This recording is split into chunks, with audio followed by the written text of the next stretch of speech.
ಮುಂದಿನ ಸುದ್ದಿಗೆ ಹೋಗೋಣ. ಮಹಾರಾಷ್ಟ್ರದಿಂದ ಬಂದಿರೋ ಸುದ್ದಿ, ಮಹಾರಾಷ್ಟ್ರದಿಂದಲೇ ಬಂದಿರೋ ಸುದ್ದಿ, ಅದು ಪುಣೆದ್ದು.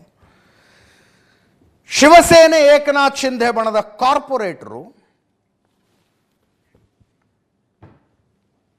ಒಬ್ಬ ಗೌರ್ಮೆಂಟ್ ಹಾಸ್ಪಿಟಲ್ ಡಾಕ್ಟರ್ ಮೇಲೆ ನಡೆಸಿರುವ ಹಲ್ಲೆಯ ದೃಶ್ಯ ದೇಶದಾದ್ಯಂತ ಚರ್ಚೆ ಆಗ್ತಾ ಇದೆ. ಇದು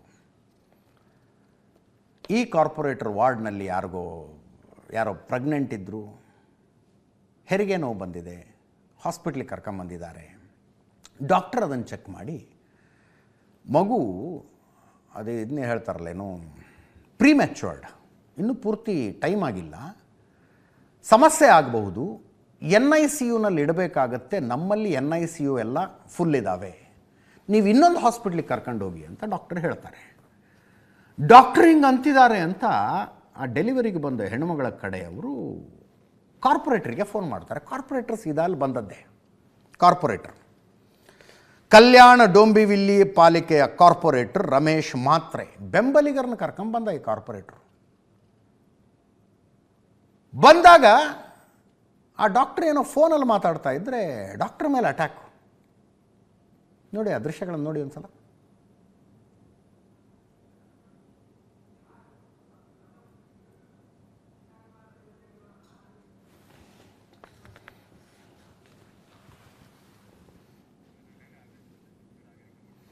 KDMC ಶಾಸ್ತ್ರಿ ನಗರದ ಹಾಸ್ಪಿಟಲ್ ಇದು. NICU ಬೆಡ್ ಇಲ್ಲ ಅಂತ ಹೇಳಿದ್ದಕ್ಕೆ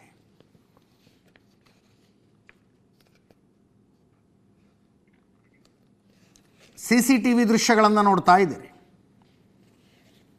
ಈಗ ಈ ರಮೇಶ್ ಮಾತ್ರೆ ಶಿವಸೇನೆಯ ನಾಯಕ ಕಮ್ ಕಾರ್ಪೊರೇಟರ್ ಹೇಳ್ತಾ ಇರೋದು, ನಾನು ಹೊಡೆದೇ ಇಲ್ಲ, ಆ ಡಾಕ್ಟರ್ ಫೋನಲ್ಲಿ ಮಾತಾಡ್ತಿದ್ರು, ಫೋನ್ ಕಸ್ಗಳಕ್ಕೆ ಹೋದೆ ನಾನು ಅಂತ. ಫೋನ್ ಕಸ್ಗಳಕ್ಕೆ ಹೋದೆ. CCTV ಇದ್ದಾಗಲೇ ಇಷ್ಟೆಲ್ಲ ಸಮರ್ಥನೆ ಮಾಡ್ಕೋತಾರೆ ಇವ್ರು, ನಾವು ಹೊಡೆದಿಲ್ಲ, ಫೋನ್ ಕಸ್ಗಳಕ್ಕೆ ಹೋಗಿದ್ದು ಅಂತ. ಏನು ಇಲ್ಲದೇ ಇರೋ ಕಾಲದಲ್ಲಿ ಅಥವಾ ಏನು ಇಲ್ಲದೇ ಇರೋ ಜಾಗದಲ್ಲಿ ನಡೆದ ಘಟನೆಗಳಿಗೆ ಏನೇನೆಲ್ಲ ಹೇಳಬಹುದು ಅಂತ. ಕಾರ್ಪೊರೇಟರ್ ಸೇರಿ 6 ಜನರ ವಿರುದ್ಧ FIR ಆಗಿದೆ. ಅರೆಸ್ಟ್ ಆಗುತ್ತಾ? We can't say. ಆಡಳಿತ ಪಕ್ಷದವರು, ಶಿವಸೇನೆ ಏಕನಾಥ್ ಶಿಂಧೆ ಬಣದವರು.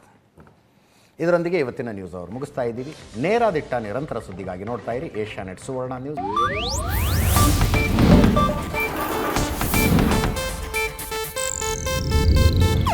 ಇದು ಏಷ್ಯಾನೆಟ್ ನ್ಯೂಸ್ ನೆಟ್ವರ್ಕ್ ಪ್ರಸ್ತುತಿ.